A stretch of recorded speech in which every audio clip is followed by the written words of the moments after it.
Hello আসসালামু আলাইকুম। তো আজকে আবার একটা নতুন ব্লগে আসলাম আমি আমার ভাই। তো এতদিন আমরা যা ভিডিও করতাম সকল ভিডিও করতাম আমাদের আইফোন দিয়ে মূলত। তো এখন আজকে আমরা আমাদের নতুন প্রফেশনাল ক্যামেরাটা নিয়ে আসলাম, আর আজকে আমরা আসলাম আমাদের নদীর পাড়ে। তো এই সবচেয়ে বড় কথা হচ্ছে কি, আজকে হলো 1 ডিসেম্বর 2025 সালের। তো অনেকগুলো সময় চলে গেলো, প্রায় 11টা মাস চলে গেলো, জানি না কত কিছু হলো। আর আমরা মতো আর এই 1 মাসই আছি এলাকায়, কারণ আগামী বছর নতুন সময় নতুন দিনে আমরা হয়তো আমাদের নতুন ভাষা থাকবো আলাদা যদি করে, কিন্তু এই এলাকার যে স্মৃতিটা সেটা থাকবে না কোনো দিন হয়তো। তো আমরা কিছু স্মৃতিচারণ করে নিয়ে এসেছি। তো এইখানে নদী পাড়ে আমরা আসতাম, সকালে আসতাম করোনার ভিতর, আর তারপরে হচ্ছে বেশিরভাগ সময় বিকালে আসা হতো, আর সময় পেতাম না। ও বাই দ্য ওয়ে, আজকে আকাশটা অনেক সুন্দর, দেখতে পাচ্ছেন যে এখানে আকাশ সুন্দর। আজকে আকাশের মতো জুম করলে ভালো হতো, আমাদের জুম করার চেষ্টা করতেছি। আকাশের মতো সুন্দর, আকাশের মতো ঠিক আছে মোটামুটি কিছু। আর হচ্ছে কি, নদী পার এখন প্রায় শীতের শুরু, কিন্তু শীত আছে না এখনও, আর শীতের শুরু। আমি একটু ক্যামেরা সেট করার চেষ্টা করি। তো শীতের শুরু যেহেতু, আর এখন হালকা শীত করতেছে, কিন্তু এখনও দেখেন ওখানে এখনও কাশফুল যায় না। আমাদের দেখে ক্যামেরাটা জুম করি, তারপরে এখানে কাশফুল, এখন নদীবার কাশফুল আছে, মানে শরতে চোয়াটা আছে, কিন্তু এখন হেমন্ত শেষ প্রায়, কিন্তু এখনও এই হেমন্ত ছোঁয়াটা আছে। আর এটা হচ্ছে কি আমার প্রথম দিন, আমার হাসি করছে অনেক, কিন্তু আমি আমার কথা বন্ধ করি, আমার নিজের ব্লগটা দেখাই। ওকে, লেটস সি। তো আমাদের এখানে ওয়াজ হচ্ছে, আর এখন আমি আমার ভাই আছি, আমার ভাই এখানে আমার ক্যামেরাম্যান হিসাবে। আর এখন মূলত আমরা আছি নদী পার, আমার ভাই মূলত আমার ক্যামেরাম্যানের দায়িত্ব পালন করতেছে আমার হাতে আপনার। আর এখন আমরা আবার এক্সপ্লোর করতেছি আমাদের নদী পাড়টা। তো আপনারা দেখা যাচ্ছে যে খেজুর গাছ কাটা হয়ে গেছে, আর শীত ভালোই পড়তেছে। এখন বিকাল, বাইতে আকাশে চারটা এখন খুব ভালো দেখা যাচ্ছে, চারটা এখন ক্লিয়ার মনে হয় একদম। ছবি আনার চেষ্টা করছি।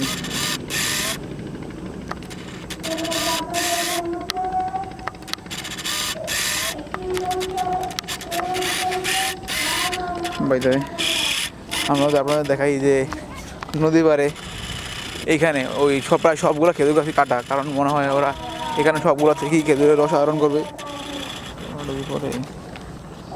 বলুন, খেজুরের রস আহরণ করবে। আর আর এই যে এই গাছগুলো কাটা হচ্ছে, এগুলো তো না, সামনেগুলো আরও ভালো করে কাটা। এই নারকেল গাছটা সিদ্ধি আছে, বা ছোটোবেলা বাবা গাছের সাথে আসতাম, আসে এখানে ছোটো করতাম। তারপর এখানে আর ছোটোবেলায় এখানে আসলে 2-3 দোকান ছিল মেবি।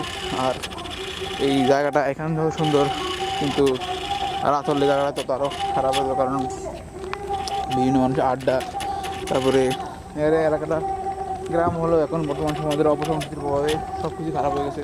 এখানে বিভিন্ন নেশাগ্রস্ত বা যারা ড্রাগস করার আসে। আর এখানে আমরা আছি একদম নদীর শেষ প্রান্তে, আর ওইখানে আছে যে এখান থেকে একটা ফটো নেওয়ার চেষ্টা করতেছি আমরা। তো নদীর শেষ প্রান্তে সেই বিকেলে চেষ্টা করতেছি। আর নদীর কারেন্ট আছে ভালো, নদীর ভালোই স্রোত, দেখে চেষ্টা করতেছি।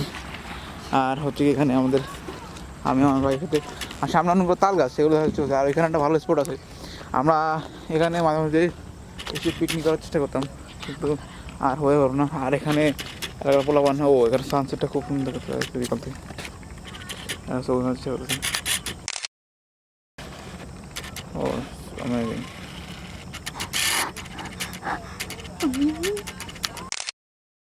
তো চেষ্টা করতেছি সামনে আগানোর। সামনে তো অনেকগুলো খেজুর গাছ ছিল, ওইখানে তো অ্যাকচুয়ালি আমি অনেকটা বছর এখানে, কিন্তু কোনোদিন যাওয়া হয় না নদীর ওই পারে মূলত কী আছে, বা ওইখানে কোন এলাকা। আমাদের এলাকায় জানি, কারণ ওই বেরি দিয়ে ঘুরে গেলে ওইখানে, কিন্তু এইখান থেকে নদী পাড়ায় বা ওই পারে যাওয়া হয় না। ওইখানে একটা নতুন চর পড়ছে, কিন্তু এখন চেষ্টা করি, ওইখানে নতুন চর পড়ছে। এই চরটা আগে ছিল না, চরটা বর্তমানে হয়ে গেছে। আর ওইখানে অনেকগুলো খেজুর গাছ, দেখি এখান থেকে একটা সিনেমাটিক শ্যুট নেওয়ার চেষ্টা করবো।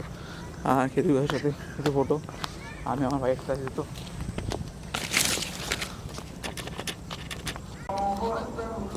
మళ్ళా ప్యాకెట్ కొట్టి మళ్ళా ఫ్రై చేసుకో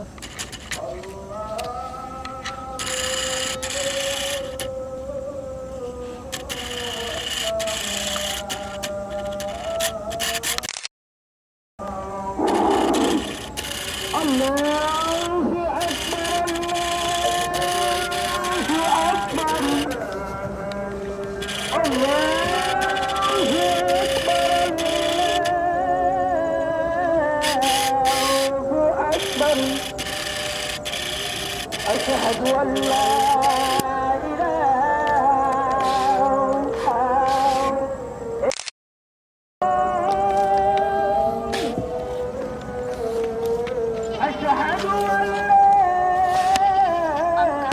করার জন্য উপরে যা। উপরে একটু যা। ওরা আইছে।